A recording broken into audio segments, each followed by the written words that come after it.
நண்பர்களுக்கு வணக்கம். நான் உங்கள் இம்மானுவேல். நேற்றைய குரல் பதிவில் அடுத்த 24 மணி நேரத்தில் பரவலான இடியுடன் கூடிய வெப்பச்சலன மழை தமிழகத்தின் பல இடங்களில் பதிவாகுவதற்கான வாய்ப்புகள் இருக்கிறது என்பதை போலத்தான் நான் குறிப்பிட்டு சொல்லியிருந்தேன். தற்பொழுது நமக்கு கிடைத்திருக்கக்கூடிய மழை அளவுகள் அதனை உறுதிப்படுத்தும் வகையில் தான் இருக்கின்றன. அது மட்டுமல்லது நள்ளிரவு அல்லது அதனை ஒட்டியிருக்கக்கூடிய அதிகாலை நேரங்களில் வடகடலோர மாவட்ட கடலோர பகுதிகளில் கூட சில இடங்களில் மழை பதிவாகக்கூடும் என்பதை போல நம்ம டிஸ்கஸ் பண்ணியிருந்தோம். இப்பொழுது சில நிமிடங்களுக்கு முன்பாக பதிவாகி இருக்கக்கூடிய இந்த செயற்கைக்கோள் மற்றும் ரேடார் படங்களை நாம் உற்று நோக்குகையில் புதுச்சேரி, ஆரோவில், அதே போல் விழுப்புரம், விக்கிரவாண்டி இவைகளுக்கு இடைப்பட்டு இருக்கக்கூடிய பகுதிகளில் புதுச்சேரி, ஆரோவில் சுற்று வட்டார பகுதிகளில் கூட மழை மேகங்கள் பரவலாகவே தென்பட்டு கொண்டு இருக்கிறது. இப்பொழுது நேரம்னு பார்த்தீங்கன்னாக்கா இது அதிகாலைன்னு எடுத்துக்கோங்க, இல்லை நள்ளிரவுன்னு எடுத்துக்கோங்க, 12:30 மணி ஆகுது. இந்த நேரத்தில் தான் இந்த குரல் பதிவை நான் பகிர தொடங்கி இருக்கிறேன். வழக்கமாக 11:50 மணிக்கு பகிருவேன். இப்போ நேற்றைய காணொலியும் பார்த்தீங்கன்னாக்கா நான் ஒரு 12:20 மணிக்கு தான் பகிர்ந்தேன். இப்போ 12:30 மணிக்கு பகிர்றேன். காரணம் இருக்குது. தேர்தல் முடிவுகள்லாம் இந்நேரம் உங்களுக்கு கிடைக்க பெற்றிருக்கோம். வந்த முடிவை பற்றி நீங்கள் என்ன நினைக்கிறீங்க அப்படிங்கிறத மறக்காமல் கூட கமெண்ட் செக்ஷனில் பகிர்ந்து கொள்ளுங்கள். நீங்கள் என்ன நினச்சிங்க, என்ன நிகழ்ந்திருக்கிறது, நீங்கள் நினச்சது தான் நிகழ்ந்திருக்கா அப்படிங்கிறத தெரிஞ்சுக்கிறதுக்கு நான் ரொம்ப ஆர்வமாக இருக்கிறேன். எதுவாக இருந்தாலும் மக்களின் தீர்ப்பு தானே, மக்களின் தீர்ப்பு கிடைத்திருக்கிறது. இது அடுத்த கட்டத்திற்கு எப்படி போகுது அப்படிங்கிற மாதிரி பார்க்கலாம். ஏன்னா இதுவும் ரொம்ப முக்கியம். நம்ம வானிலை தொடர்பான விஷயங்களை டிஸ்கஸ் பண்ணுறோம் எப்பொழுதும் போலவே, அதில் மாற்றங்கள் எதுவும் இருக்க போகிறது கிடையாது. அதே சமயம் மழை அளவுகள் தொடர்பாகவும் சில விஷயங்களை பார்க்கலாம். ஏன்னா இப்போ வரைக்கும் நமக்கு கிடைத்திருக்கக்கூடிய மழை அளவுகள்லேயே நிறைய இடங்களில் 60 மில்லிமீட்டருக்கும் அதிகமான அளவு மழை பதிவாக இருக்கிறத பார்க்க முடியுது. இப்போ நம்ம நிகழ்நேரத்துலையும் புதுச்சேரி அருகில் பதிவாகி கொண்டிருக்கக்கூடிய அந்த மழை மையங்கள் தொடர்பாக டிஸ்கஸ் பண்ணியிருக்கிறோம். ஏன்னா இப்போ அந்த அரசியலுங்கிறது நம்முடைய வானிலைக்கும் தொடர்புடையதாக தான் இருக்கிறது. தமிழ்நாடு பேரிடர் மேலாண்மை ஆணையம் என்பது அரசியலுக்குள்ளே தானே வருது. ஆக்சுவலாக அது ஒரு ஆணையம். அந்த ஆணையம் என்பது இப்போ யார் ஆட்சியில் இருக்காங்களோ அதனை பொறுத்து தான் மெருகேறும். அது எல்லாத்தையும் நம்ம பார்க்குறோம். இப்போ அடுத்து ஆட்சியில் வரப்போகிறவங்க, முதல்வராக ஆகக்கூடியவங்க, அவங்களுடைய அந்த அணியின் இருக்குது அமைச்சர்கள், அதில் குறிப்பாக இந்த பேரிடர் மேலாண்மை துறை யாருக்கு வழங்கப்படுகிறது அப்படிங்கிறத பார்க்கணும். அது மட்டும் இல்லாமல் இப்போ மாறி வரக்கூடிய இந்த இயற்கை சூழல்களில் கிளைமட்டாலஜி தொடர்பான ஒரு மினிஸ்ட்ரி அவங்க உருவாக்குனாங்கனாக்கா அதுவும் மகிழ்ச்சி அளிக்கக்கூடிய ஒரு விஷயமாக தான் இருக்கிறது. அதே போல் செயற்கை நுண்ணறிவு திறன் தொடர்பான விஷயங்களுக்கு கூட ஒரு அமைச்சரவையை அவர்கள் உருவாக்கலாம். ஸோ இதே போன்ற புதிய முன்னெடுப்புகளை புதிதாக வந்தவர்கள் ஏற்படுத்தினால் அது மகிழ்ச்சி அளிக்கக்கூடிய விஷயமாக இருக்கும். சரி, அதெல்லாம் ஒரு புறம் இருக்கட்டும், அதெல்லாம் நம்ம பேசலாம். இப்போ முக்கியமாக நீங்கள் இங்கே வந்திருக்கிறது வானிலை தொடர்பான விஷயங்களை தெரிஞ்சுக்கிறதுக்கு தான். அது தொடர்பாக நம்ம பேசலாம். இப்போ அடுத்த 24 மணி நேரத்தில் எந்தெந்த பகுதிகளில் மழை பதிவாகுவதற்கான வாய்ப்புகள் இருக்கிறது என்பதை போன்ற ஒரு கேள்வியை நீங்கள் முன் வைப்பீர்களே. ஆனால் அடுத்த 24 மணி நேரத்திலும் நான் சொல்லியிருந்ததை போலவே உங்களுக்கு தென் உள் மாவட்டங்களில் மழை பதிவாக வாய்ப்புகள் இருக்குது. மதுரை மாவட்டத்தினுடைய மேற்கு பகுதிகளிலும் மழையானது பதிவாகலாம். முசலம்பட்டி மற்றும் அதனை ஒட்டியிருக்கக்கூடிய பகுதிகளில் கூட மழை பதிவாக வாய்ப்புகள் என்பது இருக்கிறது. சிவகாசி மற்றும் அதனை ஒட்டியிருக்கக்கூடிய பகுதிகளுக்கும் மழை சாத்தியக்கூறுகள் என்பது இருக்கிறது. அதே போல் நீலகிரி மாவட்டத்தினுடைய கிழக்கு பகுதிகள், ஈரோடு மாவட்டத்தினுடைய வடக்கு பகுதிகள், இதெல்லாம் வழக்கமாக நம்ம சொல்கிறது தான். இப்போ இந்த மாதிரியான கண்டிஷன்ஸில் அந்த பகுதிகளுக்கெல்லாம் மழை வாய்ப்பு இருக்குது அப்படிங்கிறது உங்களுக்கு தெரிந்தது தான். அதே போல் சேலம் மாவட்ட பகுதிகளுக்கும் மழை சாத்தியக்கூறுகள் என்பது இருக்கிறது. நாமக்கல் மாவட்ட பகுதிகளிலும் சில இடங்களில் மழையானது பதிவாகலாம். இப்பொழுது நமக்கு இதுவரையில் கிடைத்திருக்கக்கூடிய மழை அளவுகளை பார்க்கும் பொழுது கூட மேலப்புலியூர், பெரம்பலூர் மாவட்ட பகுதி, அங்கே பார்த்தீங்கன்னாக்கா கிட்டத்தட்ட உங்களுக்கு 82 மில்லிமீட்டர் அளவு மழையானது பதிவாக இருக்கிறது. ஏன்னா பெரம்பலூர் மாவட்டத்தை நேற்றைய குரல் பதிவில் நான் மென்ஷன் பண்ணி சொல்லியிருந்தேன். பெரம்பலூர் மாவட்டத்தில் மேற்கு பகுதிகளுக்கு மழை வாய்ப்பு என்பது சில தினங்களுக்கு முன்பு ஏற்பட்டிருந்தது. இப்போ அடுத்த 24 மணி நேரம்னு நேற்று நான் குறிப்பிட்டு பெரம்பலூர் மாவட்டத்தை, அரியலூர் மாவட்டத்திலலாம் மென்ஷன் பண்ணியிருந்தேன். இப்போ அந்த மாதிரி நிறைய இடங்களில் மழை பதிவாக இருக்கிறத கண்கூட பார்க்க முடியுது. அதே போல் துங்கவி, திருப்பூர் மாவட்டம், அங்கே 78 மில்லிமீட்டர். நெல்லிக்குப்பம், கடலூர் மாவட்டம் 75 மில்லிமீட்டர் அளவு மழையானது பதிவாக இருக்கிறது. வலிகண்டபுரம், பெரம்பலூர் மாவட்டம் 75 மில்லிமீட்டர். நடுமண்டலம், திண்டுக்கல் மாவட்டம் 74 மில்லிமீட்டர். பாக்கம், விழுப்புரம் மாவட்டம் 74 மில்லிமீட்டர். வீரகனூர், சேலம் மாவட்டம் 67 மில்லிமீட்டர். பாலமதி மழை, வேலூர் மாவட்டம் 66 மில்லிமீட்டர். இதை தவிர்த்து நிறைய இடங்கள், திருவாமூர், கடலூர் மாவட்டம் 64 மில்லிமீட்டர். தொரப்பாடி, விழுப்புரம் மாவட்டம் 61 மில்லிமீட்டர். விருப்பாட்சிபுரம், வேலூர் மாவட்டம் 53 மில்லிமீட்டர். வட கைலாசம், கடலூர் மாவட்டம் 52 மில்லிமீட்டர். சின்னசேலம், கள்ளக்குறிச்சி மாவட்டம் 52 மில்லிமீட்டர். பூலம்பாடி, பெரம்பலூர் மாவட்டம் 50 மில்லிமீட்டர். ஆக மொத்தத்தில் பார்த்தீங்கன்னாக்கா மழை நிறைய பகுதிகளில் பதிவாகி இருப்பதை நம்மளால் பார்க்க முடியுது. நிறைய மாவட்டங்களில் பதிவாகி இருக்கிறது. கோயம்புத்தூர் மாவட்ட பகுதிகள், நீலகிரி மாவட்ட பகுதி, திருப்பூர் மாவட்டத்தில், அதே போல் ஈரோடு மாவட்ட பகுதிகளில், தருமபுரி, கிருஷ்ணகிரி, திருப்பத்தூர், வேலூர், திருவண்ணாமலை, ஸோ பல்வேறு இடங்கள், திருச்சி, பெரம்பலூர், கடலூர் மாவட்டத்தில், இப்போ நம்ம விழுப்புரம் மாவட்டத்தில், புதுச்சேரி மாவட்டத்தில் கூட மழை மேகங்கள் இருக்கிறத பார்க்க முடியுது. தேனி மாவட்டத்தில், திண்டுக்கல் மாவட்டத்தில், மதுரை மாவட்டத்தில், புதுக்கோட்டை மாவட்டத்தினுடைய மேற்கு பகுதிகளில், திருச்சிராப்பள்ளி மாவட்டத்தினுடைய பல்வேறு இடங்களில், கரூர் மாவட்டத்தினுடைய சில இடங்களில், மதுரை மாவட்டத்தில், ஏன்னா பல இடங்களில், கன்னியாகுமரி மாவட்டத்தில் கூட மழையெல்லாம் இப்போ பதிவாகி இருக்கிறது. இதுவரையில் இப்போ காலை 8:30 மணிக்கு பிறகு தானே உங்களுக்கு அதிகாரப்பூர்வமான மழை அளவுகள் பட்டியல் வெளியாகும். இப்போ இதுவரையிலேயே பார்த்தீங்கன்னாக்கா இத்தனை மாவட்டங்களில் பல்வேறு இடங்களில் மழையெல்லாம் பதிவாகி இருக்கிறது. இப்போ மறுபடியும் நம்ம அடுத்த 24 மணி நேர மழை வாய்ப்புகளுக்கு வந்துடலாம். ஸோ கோயம்புத்தூர் மாவட்டத்தை நான் குறிப்பிட்டிருந்தேன். அதே போல் நீலகிரி மாவட்டத்தினுடைய கிழக்கு பகுதிகளுக்கும் மழை சாத்தியக்கூறுகள் என்பது அடுத்த 24 மணி நேரத்தில் இருக்கிறது. சத்தியமங்கலம், தாளவாடி இடைப்பட்டு இருக்கக்கூடிய பகுதிகளிலும் மழையானது பதிவாகலாம். குன்னூர் மற்றும் அதற்கு நெருக்கத்தில் இருக்கக்கூடிய பகுதிகளுக்கும் மழை சாத்தியக்கூறுகள் என்பது இருக்கிறது. ஆசனூர் மற்றும் அதனை ஒட்டி இருக்கக்கூடிய இடங்களிலும் மழையானது பதிவாகக்கூடும். பாலக்காடு, கணவாய் பகுதிகளுக்கும் மழை வாய்ப்புகள் என்பது நெக்ஸ்ட் 24 ஹவர்ஸில் இருக்குது. திண்டுக்கல், மதுரை இடைப்பட்டு இருக்கக்கூடிய சாலையில் நீங்கள் இருந்தீங்கன்னாக்கா உங்கள் பகுதிக்கு மழை வாய்ப்புகள் இருக்கிறது என்பதை நீங்கள் நினைவில் வைத்துக் கொள்ளுங்கள். நிலக்கோட்டை, மதுரை இடைப்பட்டு இருக்கக்கூடிய அந்த சாலையில் ஏதேனும் இடங்களை நீங்கள் வசதி கொண்டு இருந்தீங்கன்னாக்கா அடுத்த 24 மணி நேரத்தில் உங்கள் பகுதிக்கு இடியுடன் கூடிய மழைக்கான வாய்ப்பு என்பது உள்ளது. நத்தத்திற்கு நெருக்கத்தில் இருக்கக்கூடிய பகுதிகளிலும் மழையானது பதிவாகலாம். திருச்சி மாவட்டத்தினுடைய தெற்கு பகுதிகளில், அதனை ஒட்டியிருக்கக்கூடிய புதுக்கோட்டை மாவட்ட பகுதிகளில், அதே போல் கோவில்பட்டி, மதுரை இடைப்பட்டு இருக்கக்கூடிய பகுதிகளில், விருதுநகர் மாவட்டத்தினுடைய பல்வேறு இடங்களில், விருதுநகர் மாவட்டத்தினுடைய உட்பகுதிகளில், சிவகாசி மற்றும் அதற்கு நெருக்கத்தில் இருக்கக்கூடிய இடங்களில், இவை தவிர்த்து நெல்லை மாவட்ட பகுதிகளில், தென்காசி மாவட்ட பகுதிகளில், கன்னியாகுமரி மாவட்ட மேற்கு பகுதிகளில், ராமநாதபுரம் மாவட்டத்தினுடைய மேற்கு பகுதிகளில் என பல இடங்களில் மழை பதிவாக வாய்ப்புகள் இருக்குது. வேலூர் மாவட்டத்திலும் மழையானது பதிவாகலாம். திருப்பத்தூர், கிருஷ்ணகிரி, தருமபுரி மாவட்ட பகுதிகள், திருவள்ளூர் மாவட்டத்திலும் மழைக்கான வாய்ப்பெல்லாம் நெக்ஸ்ட் 24 ஹவர்ஸில் இருக்கிறது. அதில் மறுப்பதற்கு எதுவுமே கிடையாது. புதுக்கோட்டை மாவட்டத்தினுடைய இன்டீரியர் பார்ட்ஸில் கூட நம்ம மழையை எக்ஸ்பெக்ட் பண்ணுறோம். புதுக்கோட்டை மற்றும் சிவகங்கை மாவட்டத்தில் இப்போ புதுக்கோட்டை மாவட்டத்தினுடைய மேற்கு பகுதிகளில் மழை பதிவாகி இருப்பதை நம்மளால் பார்க்க முடியுது.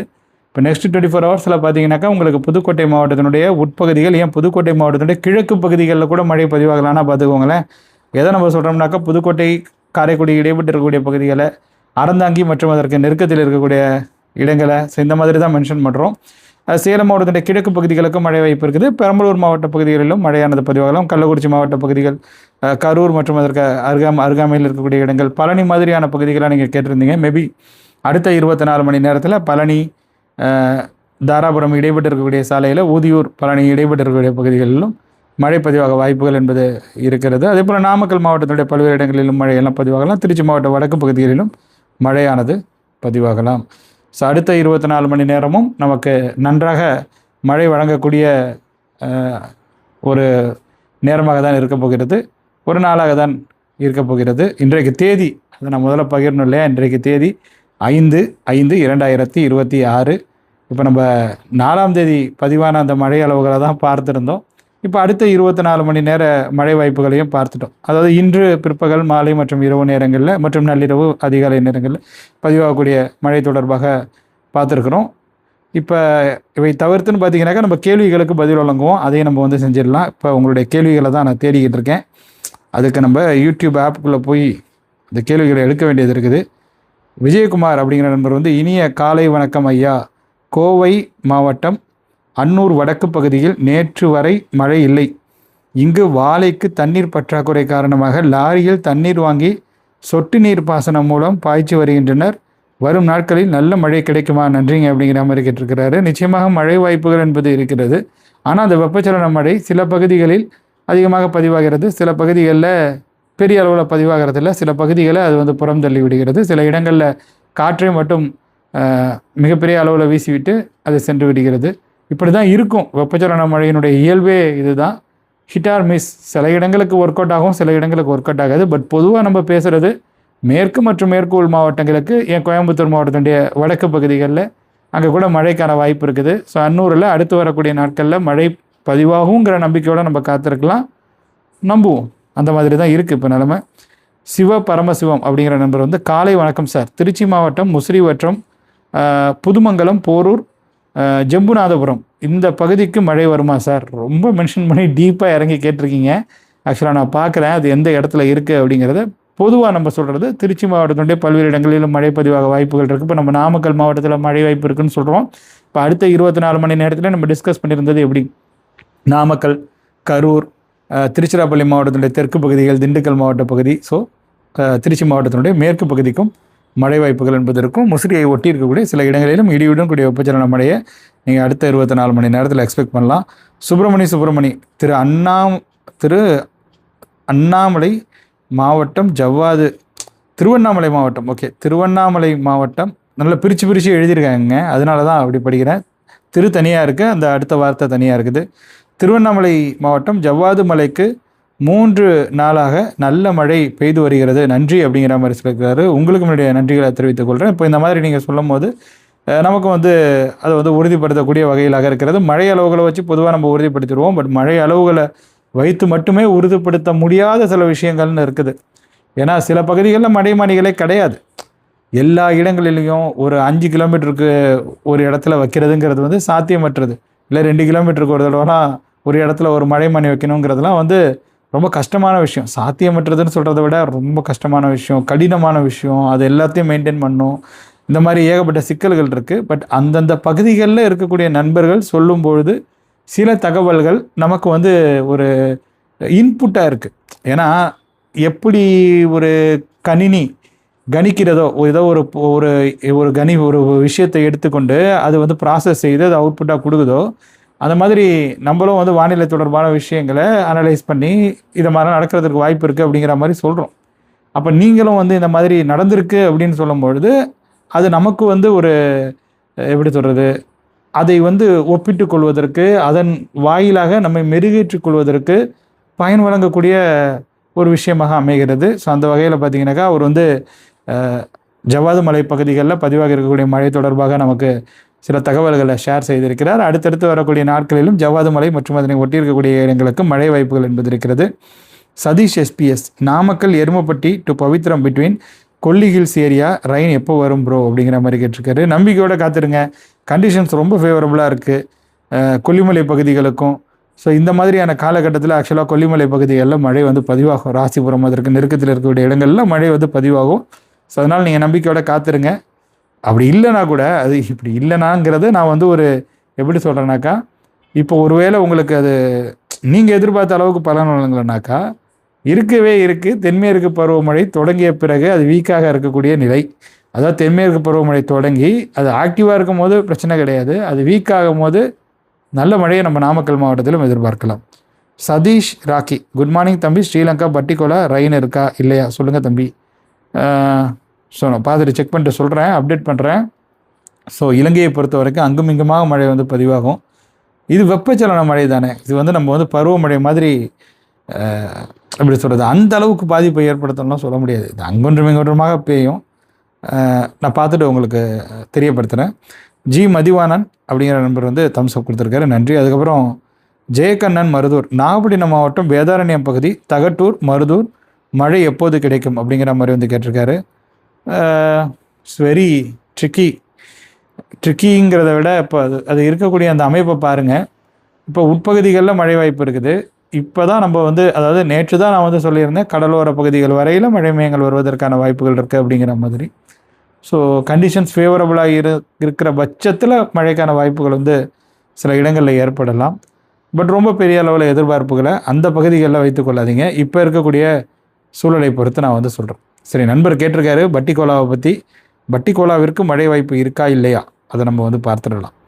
இப்போ உங்களுக்கு கண்டிஷன்ஸ், விண்ட் டைரக்ஷன், ஸோ இது எல்லாத்தையும் அனலைஸ் செஞ்சு பார்க்கும்பொழுது பெரிய அளவில் மழைக்கான வாய்ப்பு என்பது அடுத்த 24 மணி நேரத்தில் மட்டக்களப்பு சுற்று வட்டார பகுதிகளுக்கு கிடையாது. ஆனால் மழையானது பதிவாகுமான்னு கேட்டிங்கனாக்கா உங்களுக்கு கொஞ்சம் அந்த கடல் காற்று வருகை இருக்குது, அதனால மழையானது பதிவாகலாமே தவிர்த்து பாதிப்பை ஏற்படுத்தக்கூடிய வகையிலான மழையாக அது இருக்காது. இதற்கு அடுத்தடுத்து வரக்கூடிய நாட்களிலும் அவ்வப்பொழுது மழை என்பது மட்டக்களப்பு மற்றும் அதன் சுற்றுவட்டார பகுதிகளில் பதிவாகலாம். சில நேரங்களில் இடியுடன் கூடிய மழையாகவும் அது பதிவாகலாம். குறிப்பாக பார்த்தீங்கன்னாக்கா உங்களுக்கு அடுத்த ஒரு 2-3 நாட்களுக்கு பிறகு அது ரொம்ப ஆக்டிவாக இருப்பதற்கான வாய்ப்புகள் இருக்குது. அது என்னங்கிறத நான் உங்கள் கூட ஷேர் பண்ணுறேன். ஏன்னா ஒரு சர்க்குலேஷன் ஃபார்மேஷன் இருக்கும் அப்படிங்கிற மாதிரியான எக்ஸ்பெக்டேஷன் இருக்குது, இல்லைன்னு கிடையாது. மே மாதத்தில் சுழற்சி உருவாகிறதும் அது மியான்மருக்கோ வங்கதேசத்துக்கோ செல்வதும் புதிது ஒன்றும் கிடையாது. சில நேரங்களில் வடக்காந்திராவுக்கு கூட வரும். இதற்கு முந்தைய காலங்களில் வந்திருக்குது, வடக்காந்திராவை நோக்கி நகரம். பட் எனிவே அது வடக்கு நோக்கி நகரும் பொழுது அந்தமான் நிக்கோபார் தீவுகளில் பருவமழையை ஆக்டிவ் செய்து விடும். அதுதான் வந்து வெரி வெரி இம்பார்ட்டன்ட். ஸோ பருவமழை அந்தமான் நிக்கோபாரில் தொடங்க போகுது கூடிய விரைவில். நம்ம நெருங்கிட்டோம் இல்லையா? வழக்கமாக அதனுடைய இயல்பாலும் தேதியே பார்த்திங்கனாக்கா மே மாத 3வது வாரம் தான். ஸோ அந்தமான் நிக்கோபார் தீவுகளில் தொடங்குவதற்கு ஏதுவான அமைப்பு என்பது 10ஆம் தேதிக்கு பிறகு வரக்கூடிய நாட்களில் உருவாகும். அது எல்லாத்தையும் நீங்கள் வந்து பார்ப்பீங்க. அது நம்மளும் வந்து டிஸ்கஸ் பண்ணுவோம் அடுத்தடுத்து வரக்கூடிய நாட்களில். ஸோ அவ்வளோதான். இத்தனை கேள்விகளை தான் நீங்கள் முன்வைத்திருக்கீங்க. அவைகளுக்கு என்னுடைய விளக்கங்களை வழங்கியிருக்கிறேன். அண்டு அந்த எலெக்ஷன் ரிசல்ட் சம்மந்தமான விஷயங்களை நீங்கள் கொஞ்சம் சொல்லுங்கள். நீங்கள் கண்டிப்பாக அதை கேட்பீங்க நம்புகிறேன். ஏன்னா அந்த காணொலியின் தொடக்கத்திலே சொல்லியிருக்கிறேன். ஸோ இந்த தேர்தல் முடிவுகள் உங்களுக்கு திருப்திகரமாக இருந்திருக்குதா? நீங்கள் மகிழ்ச்சியோடு இருக்கீங்களா? நீங்கள் என்ன ஒரு முன்னேற்றம் வானிலை தொடர்பான விஷயங்களை நான் சொல்லியிருந்தேன் இல்லையா? ஒரு அரசியல் வந்து இந்த வானிலை தொடர்பான விஷயங்களுக்கு இப்போ நம்ம கிளைமேட்டாலஜி இல்லை கிளைமேட் சேஞ்சுன்னு எடுத்துப்போமே, மாறி வரும் அந்த வானிலை இல்லை காலநிலை மாற்றம், இதற்கென்று தனியாக ஒரு அமைச்சரவை அமைக்கப்படுவது அவசியம்னு நீங்கள் நினைக்கிறீங்களா? அதே போல் செயற்கை நுண்ணறிவு திறன் போன்ற விஷயங்களுக்கு முக்கியத்துவம் கொடுத்து அதற்கான அமைச்சரவை தேவை என்று நீங்கள் கருதுகிறீர்களா? உங்களுடைய கருத்துக்கள் என்ன? அதைத்தான் நான் வந்து தெரிஞ்சுக்கணும்னு ஆசைப்பட்றேன். மற்றபடி பார்த்தீங்கன்னாக்கா ஒவ்வொருத்தருக்கும் ஒவ்வொரு பொலிட்டிக்கல் ஐடியாலஜி இருக்கும். அதில் நம்ம வந்து உள்ளே போகிறது கிடையாது. அது அவங்களுடைய தனிப்பட்ட விருப்பம். அண்டு ஒரு தொகுதி இப்போ என்னோடய தொகுதியில் என் தொகுதிக்கு நல்லது யார் பண்ணுவாங்க அப்படிங்கிற மாதிரி நான் நினச்சனோ அப்படி தான் நான் வந்து வாக்களித்தேன். அவ்வளோதான் என்னை பொறுத்த வரைக்கும். நான் வந்து ஓவராலெலாம் பெரிய லெவல்லாம் திங்க் பண்ணுறது கிடையாது. என்னுடைய தொகுதி அங்கே பார்த்திங்கன்னா இருக்கிறதே 30,000 ஓட்டு தான். மிக சிறிய தொகுதி எங்கள் ஊரில். நான் போனேன், வாக்களித்தேன். இப்போ முடிவுகளும் வந்திருக்குது. ஸோ அதுவும் வந்து பார்த்தேன். அங்கெல்லாம் வந்து பார்த்திங்கனாக்கா ஒரு 10,000 15,000 ஓட்டு எடுத்தாலே பார்த்திங்கனாக்கா வெற்றியாளர்கள் வந்து தேர்ந்தெடுக்கப்பட்டுருவாங்க. ஸோ அந்த மாதிரி தான் வந்து இருக்கும். தமிழகம் மிகப்பெரிய தொகுதிகளை உள்ளடக்கியது. ஒரு தொகுதியும் பார்த்திங்கனாக்கா லட்சக்கணக்கான ஓட்களை கொண்டது. புதுச்சேரியில் அப்படி கிடையாது. காரைக்காலிலே பார்த்திங்கன்னா 5 தொகுதி இருக்குது. காரைக்காலுடைய ஓவரால் பாப்புலேஷனே 2 லட்சம் தான். அதில் 5 தொகுதி 5ஆக பிரிச்சிங்கனாலே 50,000 ஓட்டு தான் வரும். அதாவது 50,000 தான் பாப்புலேஷனே வரும். அதில் நம்பர் ஆஃப் ஓட்டர்ஸ்னு எடுத்திங்கன்னா 30,000 வரும், 32,000 வரும். இந்த மாதிரி தான் இருக்கும். ஸோ உங்களுக்கு புரிஞ்சிருக்கும்னு நினைக்கிறேன். அவ்வளோதான் இந்த காணொலியை பொறுத்த வரைக்கும். இந்த காணொலி நிச்சயமாக உங்களுக்கு பயனுள்ள வகையில் அமைந்திருக்கும் அப்படிங்கிற மாதிரி நான் உறுதியாகவே நம்புகிறேன். உங்களுக்கு இந்த காணொலி பயனுள்ளதாக அமைந்திருக்கு அப்படிங்கிற மாதிரி தோணுச்சுன்னா நீங்கள் இந்த காணொலியை லைக் செய்து கொள்ளுங்கள். உங்கள் நண்பர்களுடன் பகிர்ந்து கொண்டு ஷேர் செய்து கொள்ளுங்கள். மறக்காமல் நமது யூடியூப் பக்கத்திற்கும் முகநூல் பக்கத்திற்கும் சப்ஸ்கிரைப் அல்லது ஃபாலோ செய்து வைத்துக்கொள்ளுங்கள். வானிலை தொடர்பான மேலும் பல சுவாரஸ்யமான முக்கியமான அவசியமான உங்களுக்கு பயன் வழங்கக்கூடிய வகையிலான தகவல்களுடன் மீண்டும் உங்களை சந்திக்கிறேன். அதுவரையில் உங்களிடமிருந்து விடைபெற்றுக் கொள்வது உங்கள் இம்மானுவேல். நன்றி, வணக்கம்.